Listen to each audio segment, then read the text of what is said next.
ഈശോയിൽ പ്രിയപ്പെട്ട സ്വരങ്ങളെ, എല്ലാ ദിവസവും നന്നായിട്ട് കിടന്ന് ഉറങ്ങാൻ വേണ്ടിയിട്ടാണ് നമ്മൾ ഓരോ വചനവും പറഞ്ഞിരുന്നത് അല്ലേ. ഇന്നലെ നമ്മൾ വിശുദ്ധ യോസേപ്പിതാവിൻ്റെ തിരുനാളൊക്കെ ആഘോഷിച്ചു. നല്ല ഉറക്കത്തിന് വേണ്ടിയിട്ടുള്ളൊരു കൃപയൊക്കെ യോസേപ്പിതാവിനോടൊക്കെ നമ്മൾ ചോദിച്ചു. ഇന്ന് പക്ഷേ നിങ്ങളോട് പറഞ്ഞു തരാൻ പോകുന്നത് ഉറങ്ങണ്ട എന്നാണ്, ഉറങ്ങരുതെന്ന്.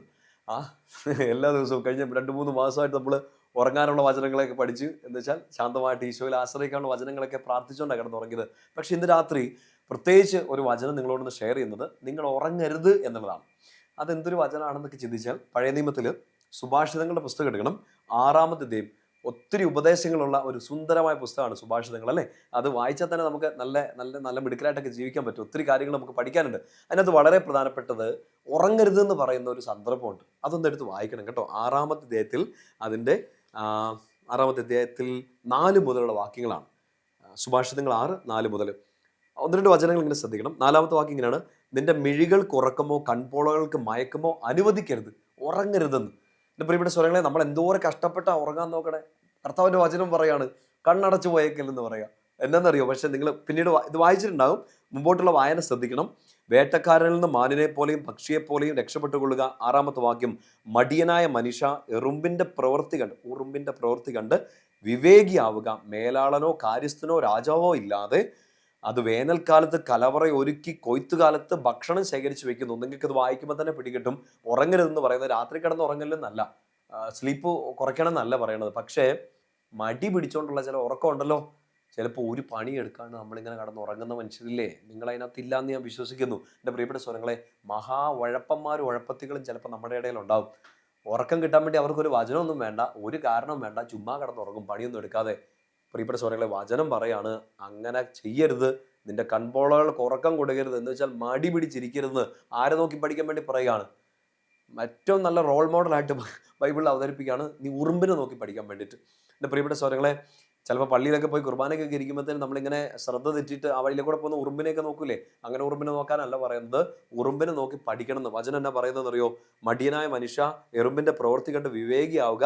മേലാടനോ കാര്യസ്ഥനോ രാജാവോ ഇല്ലാതെ അത് വേനൽക്കാലത്ത് കലവറയൊരുക്കി കൊയ്ത്തുകാലത്ത് ഭക്ഷണം ശേഖരിച്ചു വയ്ക്കുന്നു. എന്ന് വെച്ചാൽ ഒരു മാനേജർ ആരും ഇല്ലാതെ, ഒരു ഇൻചാർജും ഇല്ലാതെ ഉറുമ്പ് എന്നാ ചെയ്യുന്നു? അത് ഭാവിയെക്കുറിച്ച് ചിന്തിച്ച് കൃത്യമായിട്ട് അധ്വാനിച്ച് ജീവിക്കുന്നു, ഉഴപ്പത്തില്ലെന്ന്. പ്രിയപ്പെട്ട സാറുകളെ, കുഞ്ഞു ഉറുമ്പിനെ പോലെ ഒന്നും അല്ല നമ്മുടെ മുട്ടൻ ജീവിതം. എന്തോരം കാര്യങ്ങൾ ചെയ്യാണ്. ഉറുമ്പിന് അടുത്ത കാലത്തേക്ക് ഫുഡ് മാത്രം ശേഖരിച്ച് വെച്ചാൽ മതി. പക്ഷെ നമുക്ക് എന്തോരം കാര്യങ്ങൾ ചെയ്യാണ്ട്. കൃത്യമായ പ്ലാനിങ്ങോടെ അധ്വാനിച്ച് മടി കൂടാതെ മടുപ്പ് കൂടാതെ ഈശോയുടെ പ്രിയപ്പെട്ട മക്കളായിട്ട് സ്മാർട്ടായിട്ട് ജീവിക്കണം എന്ന വചനം നമ്മളോട് ആവശ്യപ്പെടുക. തൊട്ടടുത്ത വചനോട് ശ്രദ്ധിക്കണേ. 9-ാമത്തെ വാക്യം: മടിയാ, നീ എത്ര നാൾ നിശ്ചേഷ്ടനായിരിക്കും? നീ എങ്ങനെ എത്ര കാലം ഇങ്ങനെ കൈയും കെട്ടിയൊക്കെ ഇരിക്കുന്നു മടിയും പിടിച്ച്? പ്രിയപ്പെട്ട സ്വരങ്ങളെ, ചിലപ്പോൾ നമുക്ക് വിഷമം വരുന്ന സാഹചര്യം ഉണ്ടാവേ. നമ്മൾ പരീക്ഷ കഴിഞ്ഞു, റിസൾട്ടിന് വേണ്ടി വെയിറ്റ് ചെയ്യുക, ഇപ്പോൾ ഒന്നും ചെയ്യാനില്ലല്ലോ. ഇപ്പോൾ ഒരു ജോലിക്ക് വേണ്ടി അപ്ലൈ ചെയ്തു, അവർ വിളിക്കുന്നില്ല. നമ്മളങ്ങനെ ചിലപ്പോൾ ഇരുന്ന് പോകും. പക്ഷെ ഇരുന്ന് പോകുന്നതിലല്ല, മടി പിടിച്ചിരുന്ന് പോയാൽ പിന്നെ നമ്മുടെ മൈൻഡ് മുഴുവൻ ഡൗൺ ആവും. ഒന്നും ചെയ്യാൻ തോന്നത്തില്ല. ഇപ്പം നിങ്ങളൊരു ജോലിക്ക് വേണ്ടി അപ്ലൈ ചെയ്തു, അവിടുന്ന് വിളി വന്നില്ല. ചിലപ്പോൾ മടുപ്പ് വരും, ഇതെന്നെ ഇവർ വിളിക്കാത്ത. ജോലിക്ക് വേണ്ടി അപ്ലൈ ചെയ്തു, കിട്ടുന്നില്ല. ചിലപ്പോൾ ഇനി വേണ്ടാന്ന് പറഞ്ഞ് മടി പിടിക്കും. പക്ഷെ മടി പിടിച്ചാലോ, നമ്മുടെ മുമ്പിലുള്ള അവസരങ്ങൾ, ഓപ്പർച്യൂണിറ്റികളൊക്കെ അടഞ്ഞു പോവാണ്. ഉണർന്ന് നിൽക്കുന്ന, കണ്ണ് തുറന്ന് പിടിച്ചിരിക്കുന്നവർക്ക് മുമ്പിലേ അവസരങ്ങൾ തെളിഞ്ഞു വരത്തുള്ളൂ. കണ്ണടച്ച് മടിയും പിടിച്ചിരിക്കുന്നവരുടെ മുമ്പിൽ അവസരങ്ങൾ വന്നാലും അവരറിയത്തില്ല, ഉറങ്ങിപ്പോയേക്കല്ലേ. ആക്റ്റീവ് അല്ല. ആക്റ്റീവ് ആണെങ്കിൽ മാത്രമേ, ഫ്യൂച്ചറിനെ നോക്കി കർത്താവിൽ ആശ്രയിച്ച് ജീവിക്കുന്നവർക്ക് മുമ്പിൽ മാത്രമേ അവസരങ്ങൾ വരുമ്പോൾ അത് തെളിഞ്ഞു കിട്ടുകയുള്ളൂ. കൃത്യസമയത്ത് കൈ കൊടുക്കാനും പറ്റത്തുള്ളൂ. ഇല്ലെങ്കിൽ എന്തോരം അവസരങ്ങൾ നമ്മുടെ മുമ്പിൽ കൂടെ അങ്ങോട്ടും ഇങ്ങോട്ടും റാലി നടത്തിക്കൊണ്ട് പോയാലും നമ്മൾ അറിയില്ല. ആക്റ്റീവായിട്ടിരിക്കണം എന്ന വചനം പറയുക. തൊട്ടടുത്ത വചനം ശ്രദ്ധിച്ചേ. 10-ാമത്തെ വാക്യം. അത് നന്നായിട്ടൊന്ന് വേണേ ഒന്ന് അടയാളപ്പെടുത്തിയിട്ടോ. നീ എപ്പോഴാണ് ഉറക്കത്തിൽ നിന്ന് ഉണരുക? കുറച്ചുകൂടി ഉറങ്ങാം, തെല്ലുനേരം കൂടി മയങ്ങാം, കയ്യും കെട്ടിയിരുന്ന് അല്പം കൂടി വിശ്രമിക്കാം. 11-ാം വാക്യം. ഫലമോ ദാരിദ്ര്യം വഴിപോക്കനെ പോലെയും ദുർഭിക്ഷം കൊള്ളക്കാരനെ പോലെയും നിന്റെ മുമ്പിൽ എത്തും. ഈ എന്തൊരു സ്ട്രിക്റ്റായിട്ടാ വചനം പറയുന്നത് നോക്കിക്കേ. ഇനിയും കുറച്ചുകൂടെ കഴിയട്ടെ, ഇല്ലെങ്കിൽ പിന്നെ നോക്കാം, അടുത്ത കൊല്ലം ആകട്ടെ, ഇനി ഞാൻ ട്രൈ ചെയ്യുന്നില്ല, മടുത്തു, എന്തോരായി എന്നൊക്കെ പറഞ്ഞ് മടിയും മടുപ്പും ഒക്കെ പിടിച്ചിരുന്നാൽ എൻ്റെ പ്രിയപ്പെട്ട സ്വരങ്ങളെ, കൈയും കെട്ടിയിരുന്ന എന്നെ സംഭവിക്കുന്ന നോക്കി, ദാരിദ്ര്യം വഴിപോക്കനെ പോലെ വരുമെന്ന്. നിങ്ങൾ ചോദിച്ചാലും ഇല്ലേലും ഓടിക്കറി വരും. നിങ്ങൾ ആഗ്രഹിച്ചാലും ഇല്ലേലും വഴിപോക്കനും നടക്കും. ദാരിദ്ര്യം കയറി വരും. അടുത്ത് നോക്കിയേ, ദുർഭിക്ഷം, പട്ടിണി, ഇല്ലായ്മ, പണത്തിൻ്റെയോ ഭക്ഷണത്തിൻ്റെയോ കുറവിനെ കുറിച്ചല്ല പറയുന്നത്. നിങ്ങൾ ആഗ്രഹിച്ചത് കിട്ടാതെ പോകും. ഒരു കൊള്ളക്കാരനെ പോലെ വന്നിട്ട് ഉള്ളതും കൂടെ തട്ടിക്കൊണ്ട് പോകുന്നു. ഇന്ന് രാത്രി ഉറക്കം പോകാനുള്ള കാരണങ്ങളൊക്കെ ആയില്ലേ? പക്ഷെ ഇന്ന് രാത്രി കിടന്നുറങ്ങിക്കോ, ശാന്തമായിക്കോ.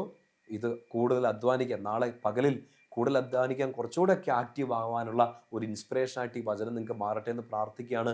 നമുക്ക് മടി പിടിച്ചിരിക്കാനുള്ളതല്ല, ആകെയുള്ള മടി ഈശോയുടെ മടിയിൽ ഇരിക്കുക എന്നുള്ളതാണ്. എവിടെയെങ്കിലുമൊക്കെ ഒരു ക്ഷീണമോ മടുപ്പോ തളർച്ചയൊക്കെ തോന്നിയാൽ മടി പിടിക്കരുത്, കർത്താവിൻ്റെ മടിയിൽ ഒരു സ്ഥലം പിടിക്കുക, ചാടി എഴുന്നേൽക്കുക.